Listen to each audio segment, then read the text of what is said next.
today in Ottawa, the SNC Lavalin scandal got a lot worse, with Jody Wilson-Raybould releasing a phone call that she had with Michael Wernick. What was on that tape was absolutely crazy and ridiculous, and I encourage all of you to listen to it. You know, I've been really sad that the Liberals have tried to smear that woman so badly that it took a recording to essentially get people to believe her. But I'm here in Kitimat, BC today, and I want to introduce you to somebody who's very busy right now, but she is our candidate here in Skeena-Bulkley Valley. This is Claire Rattee, and she is going to be a fantastic MP. And I want to introduce you to Claire because not only is she a talented artist, she's a small business owner, and I've been so impressed with you, Claire, because you are so articulate, and you know, you actually want to see a lot of the change that I think a lot of people that are watching here want in Canada. So, you know, you've talked to me before about why you want to run and why you want to serve your community in Ottawa and why you ran as a Conservative. Like, I don't know, do you want to talk to the folks here about that? Yeah, absolutely. So I think that for me, the decision was kind of made when I first moved here, I ran for city council, and I was on city council for 4 years, and I moved here from Vancouver, so I wasn't really used to small town life, but it grew on me really quickly, and I love it. It's my home here now, and I was just kind of looking for another way to be able to continue supporting my community.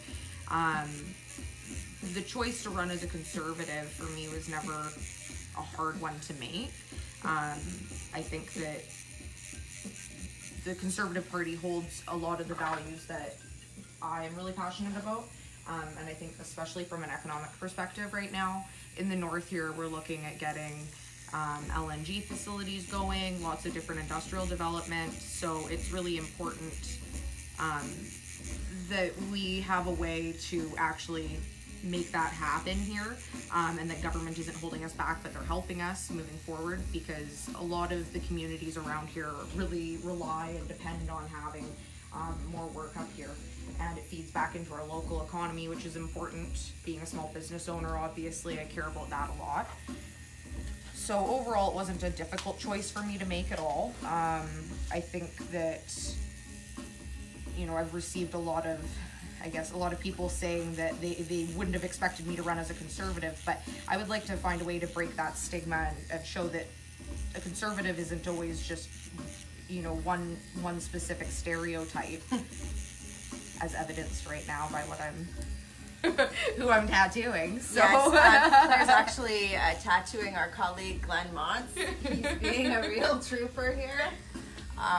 But no, I think your story is really compelling, and I think what Trudeau has lost and what he's forgotten is that, you know, there are so many people across this country who don't want a celebrity for a prime minister. They want somebody who understands that the job of the prime minister of this country is to lead people, to put the community first, and to not make decisions that, you know, harm communities.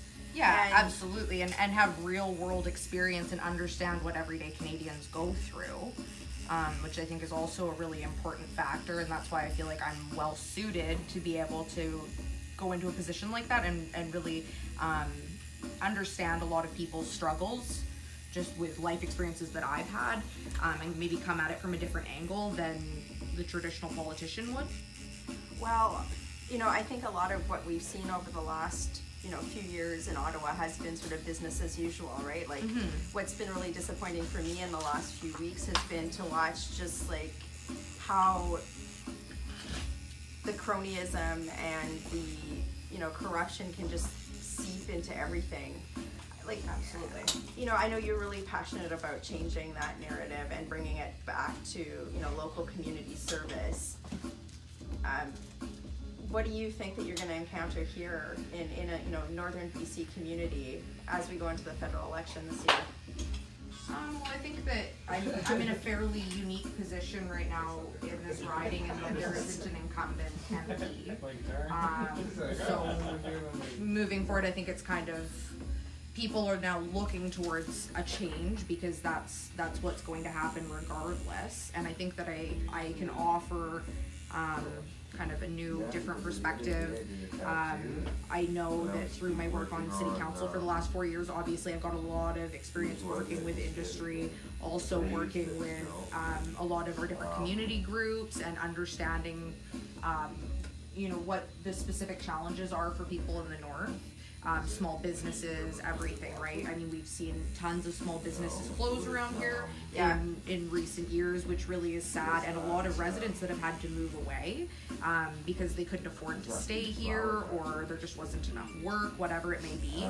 So, and that breaks my heart. Like I said, this is my community now. This is where I live. This is where I have my livelihood, and I want people here to be able to access all the same stuff that other Canadians are able to access, and for us to have more opportunities up here. I guess, you know, we're now into the point where of this parliament, Trudeau's been prime minister for 4 years, and I mean, I don't know how many videos I've done now where I've come to you and I've said, this is everything that's wrong with you know, the Liberal elite in Ottawa. And I wanted to come and show you that in the meantime, there have been so many people like you that have been watching for so long that have really started to understand that the time for silence is over and the time for action is now.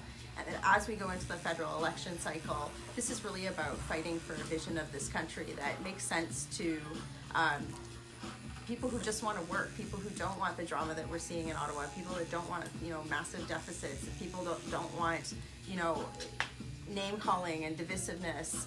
And you know, Claire, I'm really proud that to have the opportunity to be able to serve with you, hopefully. I really want her to get elected because I just think that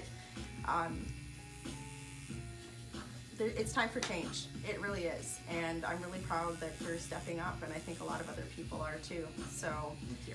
we are going to do a huge town hall in about an hour, talking about criminal justice legislation, firearms legislation here in northern BC. We were just out today at the LNG terminal looking at different ways that we can probably have new policy that's going to help sustainable economic development while respecting the environment, First Nations rights.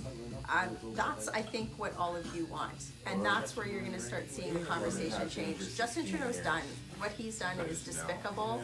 But now let's start fighting for a better vision, something that's greater than what we're seeing here in Ottawa. And starting here in Kitimat. And Glenn, your tax looking awesome.